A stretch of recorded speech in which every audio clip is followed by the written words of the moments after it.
Hello class, how are you today? We are going to go over chapter 6 today, and this has to do with Native Americans and the criminal justice system. It's a very interesting chapter. Native Americans are largely forgotten in the criminal justice system, and we'll explain how this has occurred and what social issues affect Native Americans. So again, if you have any questions about this, please post them on the discussion board or email me. And again, it's not a long chapter, but there's some very detailed information in the chapter that you make sure you need to read. And at the end of this slideshow PowerPoint, we will discuss some terminology also that you need to go over to make sure you understand, just some basic things. Okay, so starting off with the historical presence of Native Americans. Obviously, Native Americans were here before anybody else. And, depending on when you went to school, history has taught some people of my generation that Christopher Columbus discovered America, whereas the Native Americans had been here for thousands of years, unmolested. So the historical presence of Native Americans in the United States, they are literally the Native Americans, the original Americans. So the presence of them were very large. So the book goes over this historically, the context, and does a good chronological job about discussing Native Americans and how they got here and then how long they were here for. So about in the year 1500, there's about 7 million Native Americans in the United States, which is a lot across the United States. Gradually, though, their population began to decrease due to disease, mostly that who brought to the United States? Christopher Columbus and all the immigrants that came in. Lack of food and territorial disputes with people that immigrated here that basically kind of took over the United States and took the land from the Native Americans. The very famous Battle of Wounded Knee occurred in 1890. And it basically stopped the Sioux Nation, which is one of the largest Native American tribes, used to be in the United States, from having a life of freedom. You can read about that. The book talks a little bit about it. Many Indians, American Indians and Native Americans died at the Battle of Wounded Knee. The Termination Act of 1953, which was not that long ago, ended 13 tribes and their tax status for their land. So slowly, after the year 1500, the Native American population has dwindled due to politics, due to land grabbing by politicians, and laws that basically pushed Native Americans out of their tribal lands, which is very sad. So after that Termination Act passed, about 35,000 displaced landowners went to urban areas. So here you're taking American Indians, Native Americans that had land, owned land, and it was taken from them. So they had to move to urban areas. So away from their tribal grounds, away from the life that they knew.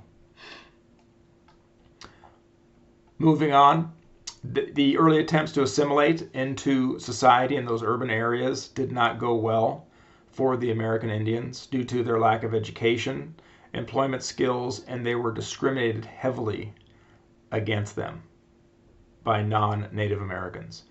So again, you're taking a culture, an Indian culture, Native American culture, and putting it into a Caucasian or melting pot culture where everything is different. So the early attempts did not go well, unfortunately, for the Native Americans.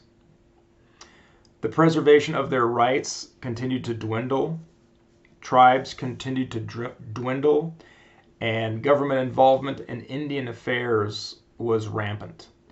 So basically, it's the slow burn of Native Americans.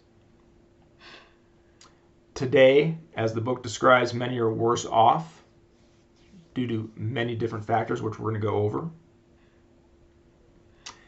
A little side note here that the book doesn't cover, which is very interesting, that this American Indian here, Iron Eyes Cody, as you can see, this person starred in a lot of movies about Native Americans beginning in 1925. So for many years, for 75 years, he was known as Iron Eyes Cody because of, he was Indian. He was a Native American. And the most famous thing that he did was this ad right here that came out in the 70s. And this was basically an anti-pollution ad. And this ran on television for a couple of years. And what it just showed was him, Iron Eye Cody's with a tear in his eye, talking about, don't pollute. So it was a huge public service announcement that went on. What was interesting is after this occurred, some research was done, and it was found out that Iron Eyes Cody was actually not Native American. He was born in 1904, and his name was Aspera Di Corti. He was a second-generation Italian, born to Italian parents. So he grew up and eventually in 1924 moved to Hollywood, California, and started playing roles of Indians and Native Americans in movies. So was he taking advantage of the Native Americans, or did the Native American population take advantage of him when this ad came out? So anyway, it was just a very interesting thing because everybody thought this guy was Native American, but he was actually Italian. So again, just a little side note, if you ever see this ad, it's a very old ad, but sometimes they still play it. And it's interesting because everybody thought, oh, this poor Native American, but he's actually an Italian guy. So think about that. Exploitation of Native Americans. Okay, moving on. On Native American land, there are tribal courts, and these are used on reservations for violations of tribal laws.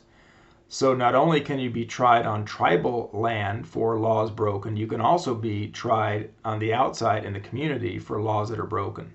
Though tribal land is very difficult for law enforcement to get onto and to effect arrests because they have their own laws. So basically law enforcement has to come onto tribal land and make an arrest on tribal land or off tribal land. So it's very difficult. And a lot of issues have arisen because of this. I had a couple parolees up in Butte County that lived on tribal land. And the interesting thing about that was that I actually had to contact the parolee and let him know I was coming because the tribe did not like anybody else on that reservation other than American Indians that had permission. So it was very interesting. Native Americans today, unemployment and income is low. Sometimes the unemployment is upwards of 70%. Casino gambling, 2/3 of remaining tribes have no casinos. So we hear about casinos dotting California, but many do not have casinos. And the educational achievement has the highest dropout rate is Native Americans. So there's not very many Indian education programs because they're not funded or they're ignored because of the low population of American Indians today. There are few Native American teachers, and curriculum often does not take into account the Native American experience. So again, it's a cultural shift of a Native American going to school and not learning their customs that their ancestors grew up with. Again, low graduation rates. College graduation rates are even lower. But the percentage is very low also of Native Americans. You have to take that into account. Healthcare is improving, which we'll talk about. Alcoholism is pretty much the highest issue that Native Americans have statistically. There's domestic violence that also occurs on tribal lands usually, and mental issues have plagued Native Americans in the past. So these two issues right here, or these three issues, are what plague some Native Americans. Not all, but some. They have a higher rate of diabetes, tuberculosis, and HIV. Again, different culture. Healthcare issues, we talked about that. Basically, per the book, they talk about the poor healthcare overall due to low budgets, lack of equipment, Few hospitals, again, not around tribal lands. And again, the Native American may not want to go to a hospital. They may want to take care of business on the reservation and not go to the outside. In the criminal justice system, there's not a lot of information because not a lot of information is given about crime that occurs on reservations. The crime rates, though, can be higher due to violent crimes that occur. There's a higher level of victimization, more than twice the rate of general population. This is usually due to intoxication and assaults that occur. The federal system, again, reservations are on federal land, designated federal lands. So there's federal laws, there's state laws, and then there's tribal laws. So most crime that occurs are on reservations. And again, like I talked about earlier, Native Americans have a very big distrust for the law, for the federal government, because the rights that they were taken from them.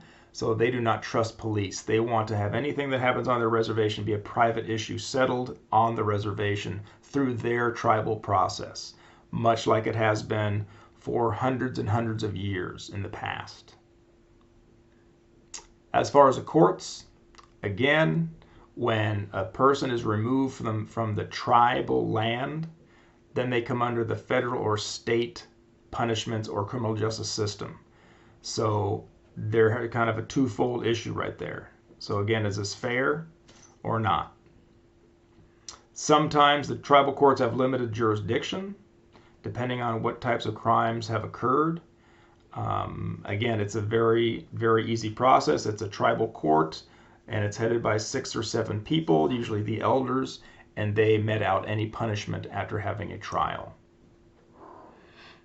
This is some terminology that we've talked briefly about, or you need to actually read in the book instead of going over all of these. Just kind of look at these and understand what happened, what's going on with these issues, and how it affects the American Indians. Okay, so these are some terminology you should know. The book does a good job at explaining these. And then finally, there's some questions here for you to answer. You don't need to turn them in, but you should answer them and keep them for future papers that you may have, pop quizzes, etc., etc. So again, just kind of look at these questions, answer them, keep your information, and we may come back to this at a different time that you may use this. Okay? All right, so this is chapter 6. And again, if you have any issues, questions, concerns, go ahead and post them on the discussion board. And if not, you can email me. And as of that, that's chapter 6. And we look forward to going over chapter 7, Women in the Criminal Justice System, in a little bit. Thank you very much, and we will talk to you soon.